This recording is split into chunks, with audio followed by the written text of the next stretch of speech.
திருப்பூர் மாவட்டம் பல்லடம் அருகே கொலை குற்றத்தை ஒப்புக்கொள்ளுமாறு பழங்குடியின மக்களை ஸ்டாலின் அரசின் ஏவல் துறை மிரட்டி துன்புறுத்துவதாக குற்றம் சாட்டுகின்றனர். பல்லடம் அடுத்த அவிநாசி பாளையத்தில் ஒரே குடும்பத்தை சேர்ந்த 3 பேர் கொலை செய்யப்பட்ட வழக்கில் கொலையாளிகளை பிடிக்க முடியாத ஸ்டாலின் அரசின் ஏவல் துறை பழங்குடி மக்களிடம் 5 லட்சம் ரூபாய் தருகிறேன், குற்றத்தை ஒப்புக்கொள் என அடித்து துப்பாக்கியை காட்டி மிரட்டுவதாக மாவட்ட ஆட்சியரிடம் மனு அளித்தனர். பள்ளவஞ்சிபாளையம் குறவர் காலனியை சேர்ந்த அரிதாஸ், விஷ்ணு, செல்வமணி உள்ளிட்ட 15க்கும் மேற்பட்டோரை ஏவல் துறை விசாரணை என்ற பெயரில் கொடுமைப்படுத்துவதாக குற்றம் சாட்டுகின்றனர். ஸ்டாலினின் திராவிட மாடல் ஆட்சியில் பட்டியலின பழங்குடியின மக்களுக்கு எதிரான வன்கொடுமைகள் அதிகரித்துள்ளதாக பொதுமக்கள் குற்றம் சாட்டுகின்றனர்.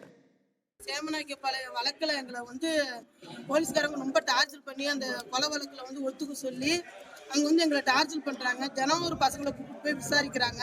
10 டீம் போலீஸ்காரங்க விசாரிச்சுக்கிட்டே இருக்கிறாங்க. எங்கள் ஏரியாவை மட்டும் தான் டார்கெட் பண்ணி இந்த ஏரியாவில் ஆளை பிடிச்சி உள்ளே போடணும் அப்படின்ற ஒரு மைண்ட் செட்லேயே அவங்க கூப்பிட்டு விசாரிச்சுட்டே இருக்கிறாங்க. ஒரு வாரமாகவே மருமகன் ஹரிதாஸை கூப்பிட்டு விசாரிச்சுக்கிட்டு இருக்காங்க. அவனை கூப்பிட்டு போய் நேற்று கண்ணை கட்டி பின்னாடி கையை கட்டி டேபிளில் படிக்க வச்சு அடித்து துன்புறுத்திருக்கிறாங்க. துப்பாக்கியெல்லாம் காட்டி மிரட்டி இந்த கேஸை ஒத்துக்கடா அப்படின்னு சொல்லி அவனை மிரட்டுறாங்க. 5 லட்சம் பணம் தரான், கேஸ் வாங்கிக்க, அவனுக்கு ஜாமீன் எடுத்து சொல்லிருக்காங்க. அடிக்கிறாங்க, அடிச்சு மேலே முள்ள அடிச்சு கண்ணு கட்டி துப்பாக்கி வச்சு மிரட்டுறாங்க. துப்பாக்கி வச்சு சுட்டுருவேன் அப்படிலாம் சொல்லி மிரட்டுறாங்க.